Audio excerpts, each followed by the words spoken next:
ഞങ്ങളുടെ കൊച്ചന്മാരുടെ എല്ലാം ഏറ്റവും സ്നേഹം നിറഞ്ഞ പിതാവായ വത്സല പിതാവായ പ്രിയപ്പെട്ട മാണിയച്ച, എൻ്റെ ജ്യേഷ്ഠ സഹോദരന്റെ സ്ഥാനത്ത് ഞാൻ എപ്പോഴും കാണുന്ന പ്രിയപ്പെട്ട സിബിയച്ച, അലക്സച്ചന് ചുമ്മാതാണെന്ന് തോന്നിയാലും മൈനർ സെമിനാരി മുതൽ ഞാൻ പ്രത്യേകമായിട്ട് ഒരു കരുതൽ കാണിച്ചുകൊണ്ടിരുന്ന പ്രിയപ്പെട്ട അലക്സച്ച, ഞാൻ സ്നേഹിക്കുന്നതിനേക്കാൾ കൂടുതൽ എന്നെ സ്നേഹിക്കുകയും ഞാൻ പരിഗണിക്കുന്നതിനേക്കാൾ കൂടുതൽ എന്നെ പരിഗണിക്കുകയും ചെയ്ത ബഹുമാനപ്പെട്ട പ്രകാശച്ച, എന്നും ഒരു നല്ല സുഹൃത്തായിരുന്ന ജിനോച്ച, ഇവിടെ വന്ന കാലം മുതൽ നല്ല പ്രോത്സാഹന വാക്കുകൾ തന്ന ജോഷിയച്ച, എൻ്റെ ഏറ്റവും സ്നേഹമുള്ള അതിരമ്പുഴ ഇടവകയിലെ നയിക്കുന്ന കുടുംബ കൂട്ടായ്മ ലീഡേഴ്സ്, കൈക്കാരന്മാർ, പാരിഷ് കൗൺസിൽ അംഗങ്ങൾ, പിന്നെ എന്നോട് ഉള്ള സ്നേഹത്തെ പ്രതി ഇവിടെ എത്തിച്ചേർന്നിരിക്കുന്നവർ, പ്രിയമുള്ള സിസ്റ്റേഴ്സ്.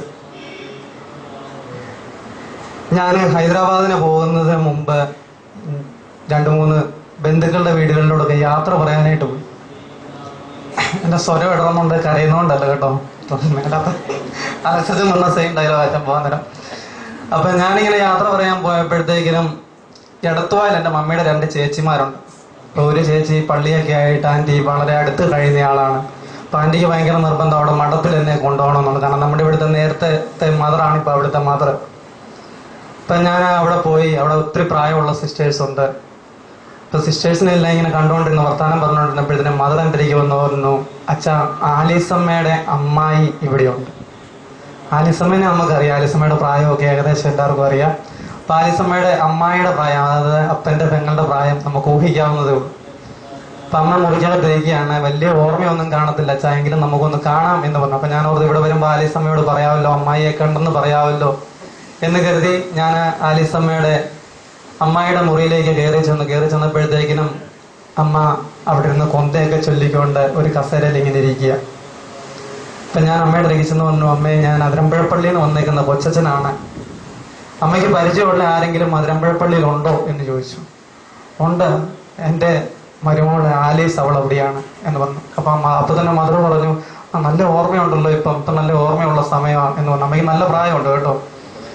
അപ്പം ഞാൻ പറഞ്ഞു, ആലീസമ്മയോട് ഞാൻ എന്നാലും പറയണോ, അവൾക്ക് വേണ്ടി ഞാൻ പ്രാർത്ഥിക്കുന്നുണ്ടെന്ന് പറഞ്ഞേരെ എന്ന് പറഞ്ഞു. അപ്പം ഞാൻ ഓർക്കുന്ന ആലീസമ്മേനെ ഒന്ന് തെളിവായിട്ട് കാണിക്കാമല്ലോ എന്ന് കരുതി എൻ്റെ മൊബൈലിൽ ഞാൻ അമ്മയുടെ ഒരു ഫോട്ടോ എടുത്തിട്ട് അത് സൂം ചെയ്ത് അമ്മേനെ കാണിച്ചു. എന്നിട്ട് അമ്മയോട് ചോദിച്ചു, അമ്മ ഇത് ആരാണെന്ന് മനസ്സിലായോ എന്ന് ചോദിച്ചു. അപ്പം അമ്മ പറഞ്ഞു, ഏതോ ഒരു പ്രായമുള്ള സിസ്റ്റർ എന്ന് പറഞ്ഞ പോലെ ഇവിടെ നിങ്ങളല്ല എന്നെ പറ്റി പറയുന്നത് കേട്ടപ്പം ഏതോ ഒരു നല്ല അച്ഛനെ പറ്റി പറയുന്ന പോലെ തോന്നി. ഒത്തിരി സന്തോഷമുണ്ട്. ഞാൻ തീർത്തും നിഷേധിക്കുന്നില്ല, ചില നല്ല കാര്യങ്ങളൊക്കെ എന്നിലുണ്ടെന്നുള്ളത് ഞാൻ അംഗീകരിക്കുന്നു. അതുകൊണ്ട് തന്നെ അനീഷച്ചൻ പോയപ്പം പറഞ്ഞ ഒരു വാക്ക് ഞാൻ ഓർക്കുന്നുണ്ട്. അനീഷച്ചനെ പറ്റി എല്ലാവരും പറഞ്ഞപ്പോഴത്തേന് അനീഷച്ചൻ മറുപടി പ്രസംഗത്തിൽ പറഞ്ഞു, മാണിയച്ചനെന്ന വലിയ ഒരു വൃക്ഷത്തിന്റെ ചുവട്ടിൽ നിന്ന് വളരുവാൻ കിട്ടിയത് വലിയൊരു ഭാഗ്യമാണ് എന്നുള്ളത്.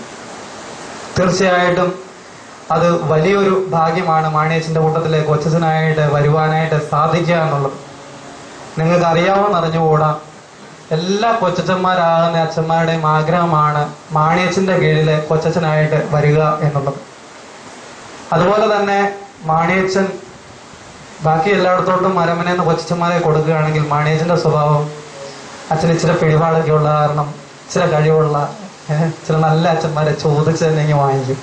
കാരണം അച്ഛൻ്റെ പ്രവർത്തനങ്ങൾക്കൊത്ത് പോകാൻ വേണ്ടി. അതുകൊണ്ട് തന്നെയാണ് അലക്സച്ചൻ റാങ്ക് ഹോൾഡറാണ്, പ്രകാശച്ചൻ റാങ്ക് ഹോൾഡറാണ്. അവിടുത്തെ പ്രകാശൻ പറഞ്ഞു, ഞാൻ റാങ്ക് ഹോൾഡറാണ്, ആർക്കും അറിയാൻ പറ്റില്ല, ഒന്നും പറഞ്ഞേക്കണം.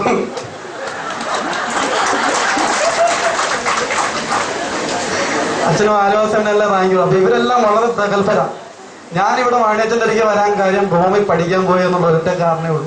ഞാൻ ഓർക്കുന്നുണ്ട്, ഞാൻ അത്താഴം കഴിഞ്ഞ് പിതാവിൻ്റെ കൂടെ ഇങ്ങനെ നടക്കുമ്പോൾ പിതാവ് പറഞ്ഞു, അച്ഛൻ ഇവിടുത്തെ കാര്യങ്ങളൊന്നും അറിയത്തില്ലല്ലോ, മാണിയച്ചൻ്റെ അടുക്ക് പോയാൽ പെട്ടെന്ന് കാര്യങ്ങൾ പഠിക്കും, 2 മാസം പോയി അച്ഛൻ്റെ അടുക്ക് പോയി കാര്യങ്ങൾ പഠിച്ചേച്ച് വാ എന്ന്.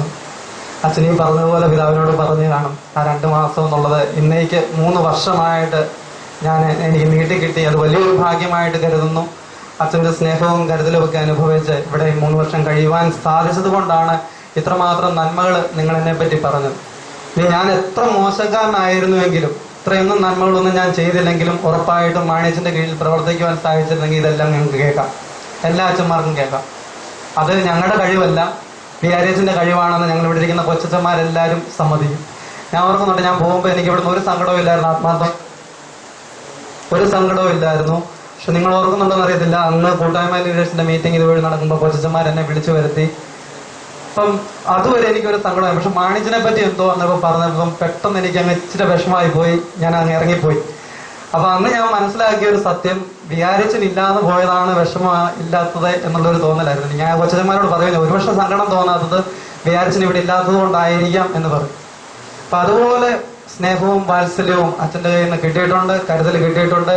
അച്ഛൻ പറഞ്ഞതുപോലെ തന്നെ ഞങ്ങൾക്ക് എല്ലാവർക്കും പൂർണ്ണ സ്വാതന്ത്ര്യം തന്ന്, വേറെ ഒരു വികാരിയച്ഛനും ഇത്രമാത്രം സ്വാതന്ത്ര്യം തന്ന ഒരു കൊച്ചന്മാരെയും വളർത്തിക്കൊണ്ട് വരത്തില്ല, ഉറപ്പാണ്. അതുകൊണ്ട് മാത്രമാണ് ഞങ്ങൾ ഇത്രയും വളർന്നു വന്നത്. ഞങ്ങൾക്ക് പൂർണ്ണ സ്വാതന്ത്ര്യം ഉണ്ടായിരുന്നു.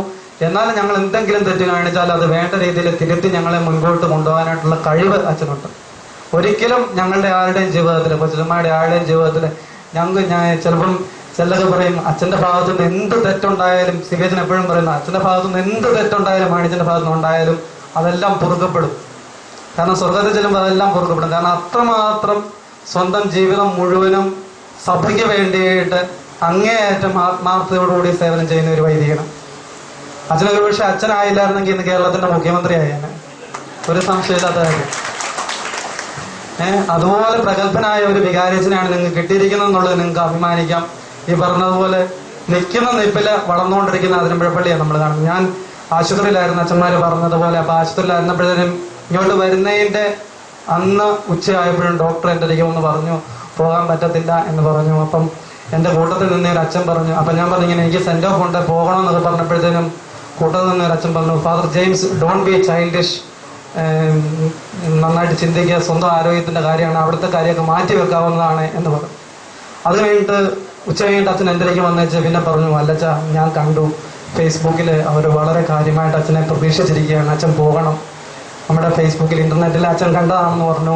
വളരെ കാര്യമായിട്ട്, അതായത് നമ്മുടെ ഇവിടുത്തെ ഓരോ കാര്യങ്ങളും ഇന്ന് ലോകം മുഴുവനും അറിയുന്നുണ്ട്. എൻ്റെ കൂട്ടത്തിൽ പഠിക്കുന്ന കൂട്ടുകാർ പോലും നമ്മുടെ പള്ളിയെ പറ്റി എൻ്റെ അടുക്കൽ ഒന്ന് ചോദിച്ചു എന്ന് പറഞ്ഞാൽ ഞാൻ അവരോടൊന്നും പറഞ്ഞിട്ടില്ല, ഒന്നും ചെയ്തിട്ടില്ല.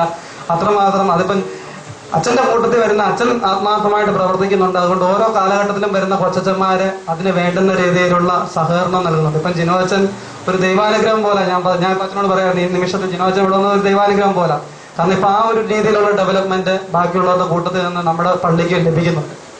അതുപോലെ നമ്മുടെ കൈക്കാരന്മാരുടെ സുസ്ഥിരമായ സേവനം, എനിക്ക് പൗരോഹിത്യത്തിൽ ഇവിടെ വന്നിട്ട് കുറച്ച് ആത്മാർത്ഥമായിട്ട് പ്രവർത്തിക്കണമെന്ന് തോന്നിയിട്ടുള്ള അതിരമ്പുഴപ്പള്ളിയിലെ കൈക്കാരന്മാരുടെ സേവനം കണ്ടിട്ടാണ്. ഞാൻ പലപ്പോഴും അച്ഛന്മാരോട് പറയും, നമ്മളൊക്കെ പോലും ശമ്പളം കിട്ടിയിട്ടാണ് ഇവിടെ പ്രവർത്തിക്കുന്നത്. അവരൊക്കെ അവരുടെ കയ്യിലെ കാശും കളഞ്ഞ്, അവരുടെ സമയവും കളഞ്ഞ്, അവരുടെ ബിസിനസ്സും കുടുംബ പ്രശ്നങ്ങളും ഒക്കെ മാറ്റി വെച്ച് പള്ളിക്ക് വേണ്ടി എന്തുമാത്രം സമയമാണ് ചെലവഴിക്കുന്നത് എന്നുള്ളത്. കൈക്കാരന്മാർ മാത്രമല്ല, നിങ്ങൾ കുടുംബ കൂട്ടായ്മ ലീഡേഴ്സും എല്ലാവരും. ഒരു കറക്ഷൻ, അച്ഛന്മാർക്ക് ശമ്പളമൊന്നുമില്ല.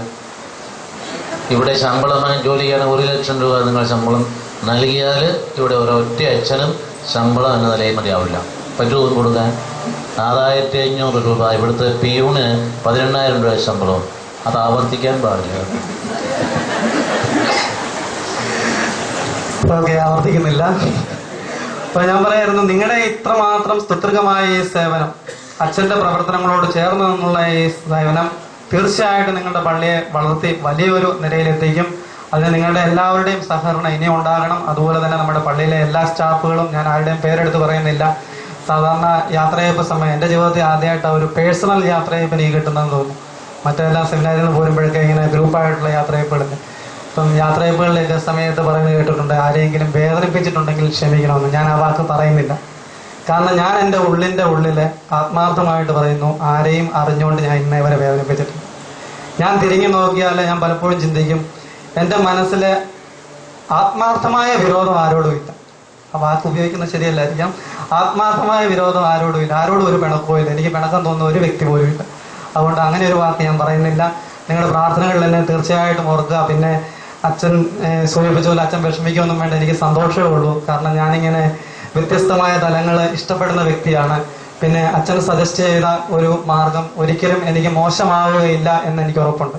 കാരണം മറ്റാരേക്കാളും ഒരു വ്യക്തിയെ മനസ്സിലാക്കി ആ വ്യക്തിക്ക് എന്താണ് ചേരുന്നതെന്ന് അറിഞ്ഞ് പ്രവർത്തിക്കാനായിട്ടുള്ള കഴിവ് വികാരിയച്ഛനുണ്ട്.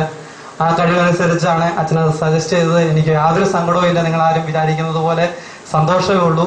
എന്നെക്കൊണ്ട് ചെയ്യാൻ പറ്റുന്നത് അവിടെ ചെയ്യാനായിട്ട് ഞാൻ പരിശ്രമിക്കും. പഠിത്തത്തിൻ്റെ കാര്യത്തിലാണെങ്കിലും ഭംഗിയായിട്ട് പോകാനായിട്ട് നോക്കും. അപ്പം നിങ്ങളുടെ എല്ലാവരുടെയും പ്രാർത്ഥനകൾ പ്രത്യേകമായിട്ട് ഓർക്കുക. എൻ്റെ പ്രാർത്ഥനകൾ നിങ്ങളെയും ഓർക്കുന്നതായിരിക്കും. നന്ദി, നമസ്കാരം.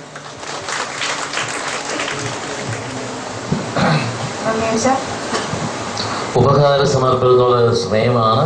ഇത് കഴിഞ്ഞാൽ കാപ്പി മഴയായതുകൊണ്ട് താഴെ പാരീഷ് ഹാളിലാണ് ക്രമീകരിച്ചിരിക്കുന്നത്, യോഗശാലയിലാണ് ക്രമീകരിച്ചിരിക്കുന്നത്.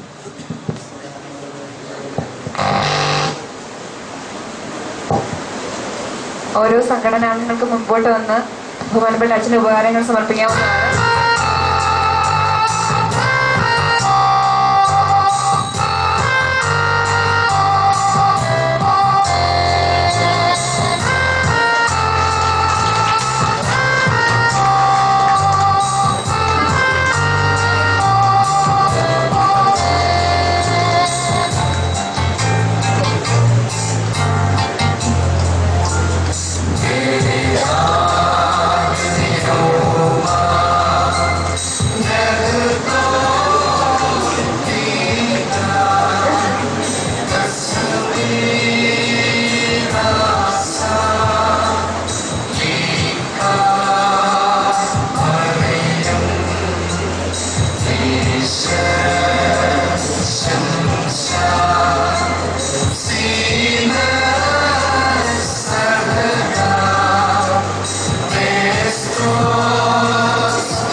പള്ളിയുടെ വ്യവഹാരമായിട്ട് നടത്തുകക്കാരന് അച്ഛന് സമ്മാനം കൈമാറുന്നു.